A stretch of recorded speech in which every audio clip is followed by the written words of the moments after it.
A continuación, presentamos un breve extracto de un documental sobre el nacimiento del Estado hebreo. A fin de situar los orígenes del hoy conocido Israel, nos tenemos que remontar a la Declaración Balfour de 2 de noviembre de 1917, incluida en una carta dirigida al barón Lionel Walter Rothschild, en la cual le manifestaba el apoyo del Reino Unido al establecimiento de un hogar nacional para el pueblo judío en la región de Palestina, que, por entonces formaba parte del Imperio Otomano. Bautizado como Éxodus. A bordo viajaban 4.500 supervivientes del Holocausto, liderados por militantes listos para combatir. Para Ben Gurión el objetivo no era llevar inmigrantes ilegales al país, sino instrumentalizar su deportación. Un cálculo que daría sus frutos. Frente a Gaza, el barco fue avistado por los británicos. Los soldados abordaron el barco y estalló una lucha. El resultado, 3 muertos y 28 heridos entre los pasajeros. El Éxodus, dañado, fue remolcado al puerto de Haifa. Los pasajeros fueron trasladados a barcos prisión antes de ser devueltos a Alemania, el país de sus verdugos.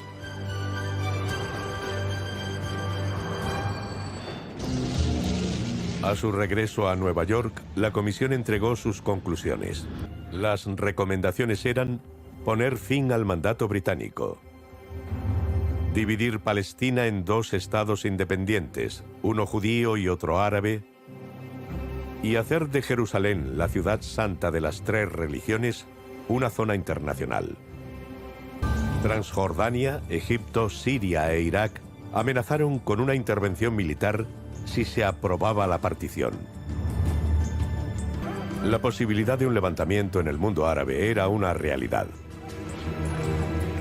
Un regalo para Stalin, que había apostado por esta agitación para desestabilizar la región. El 11 de octubre de 1947, Estados Unidos anunció oficialmente que apoyaría la partición de Palestina en 2 estados. En el lado árabe prevalecía un inmenso sentimiento de injusticia. Amin al-Husseini, presidente del Consejo Supremo Musulmán, anunció: Lucharemos contra la división del país.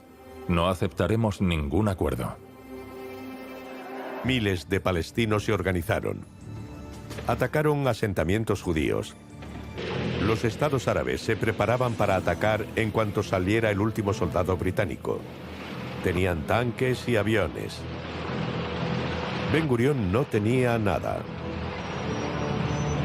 Su modesto ejército, equipado para la guerra de guerrillas, no podría hacerles frente. Necesitaba armas y rápido. Una vez más, Stalin le ofreció un salvavidas. El mandato británico en Palestina había concluido.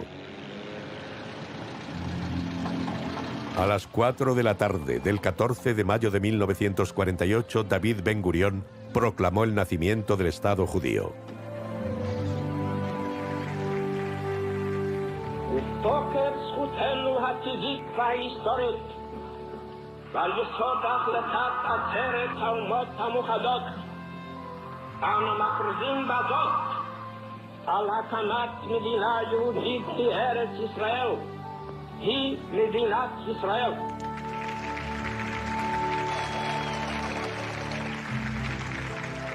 Sin embargo, no reconoció el papel decisivo que tuvieron los soviéticos en su creación.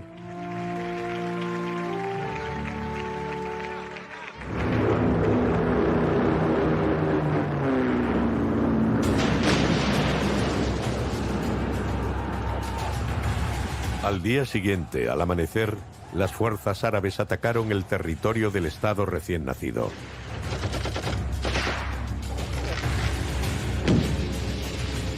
Comenzó una fiera batalla.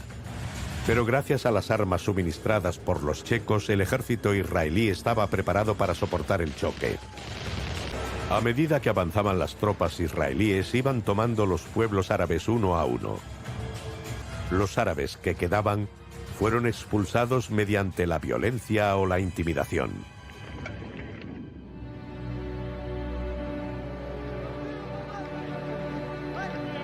Luego llegó el turno de las grandes ciudades. Expulsaron a los árabes de Haifa, Jaffa y Lod. Obligados a abandonar sus hogares, cientos de miles de hombres, mujeres y niños palestinos marcharon al exilio. Al mismo tiempo, los supervivientes del Holocausto que languidecían en los campamentos llegaron en masa a su nuevo país. Los primeros fueron los detenidos en Chipre. Su sueño de la tierra prometida se cumplía al fin. Tras unos días de instrucción, eran enviados al frente para defender su nueva patria. A pesar de todo, el joven Estado hebreo ganó esta guerra. Incluso extendió su territorio más allá de las fronteras establecidas por la ONU. Se anexionaron las ciudades de Nazaret y Acre, que el plan de partición había asignado a los árabes.